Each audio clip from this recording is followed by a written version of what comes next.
wrestlers who were originally booked to appear but then pulled out. Sid Vicious was approached in May and agreed, and then pulled out in June after signing with WCW. Vader, Terry Funk, Bam Bam Bigelow, Honky Tonk Man all refused to appear. Nick Bockwinkel was advertised but didn't appear on the show. Maybe he was going to be the commissioner, I don't know.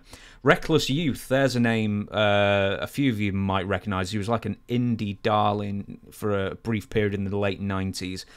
He was going to wrestle Too Cold Scorpio, but then he signed a WWF development deal and was replaced by Julio Fantastico, who some may remember as Julio De Niro of late ECW infamy. Not infamy, notoriety. Infamy's bad.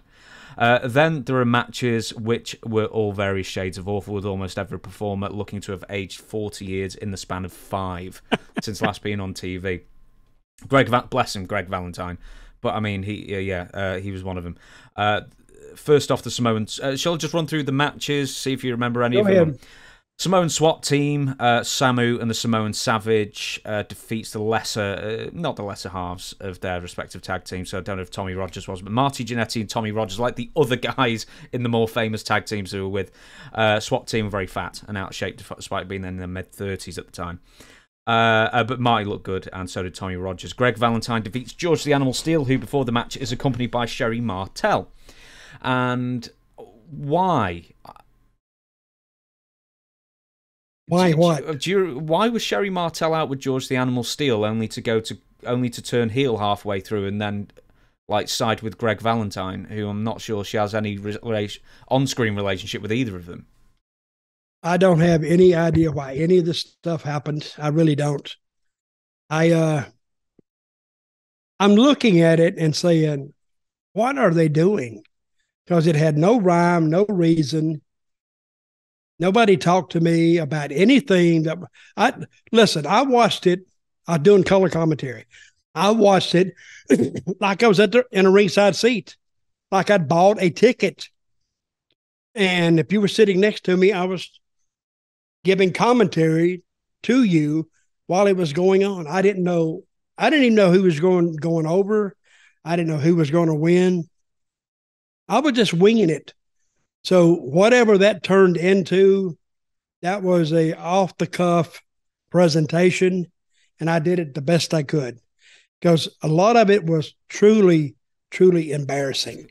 It really was. The Sherri thing, I think you and Randy Rosenblum just sort of go, oh, Sherri's now attacking George the Animal Steel. Oh, isn't that something? there was like, because how could there be?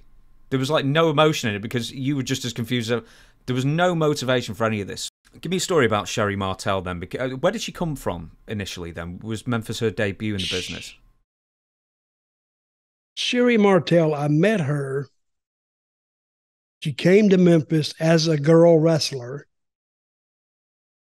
And none of us at that time, the territory wasn't really going that strong.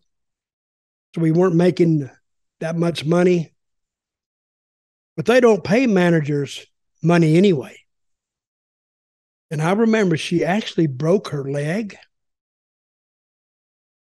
And she worked a week on a leg that was later designated as broken because she couldn't afford to miss work.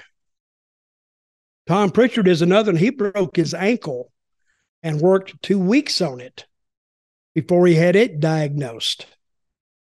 So, and I think Sherri was either a former stripper or she worked in a lounge somewhere. And I think she was from, I may have all this wrong. I don't know exactly where she was from. I'm assuming down south, listening to her talk. But I will say one thing about Sherri. She was one tough female. I mean, she would take slams. She would take, choke slams, everything that you wanted to give her. And she wouldn't bitch. She wouldn't moan. She'd go to the back and keep going.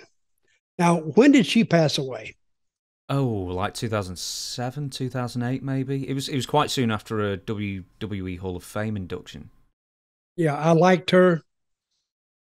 And there was a story that I can't remember exactly how it was. She went, I don't know. I'd have to look this up before I know what I'll save it for a later edition of this, but it's a really good story about Sherri.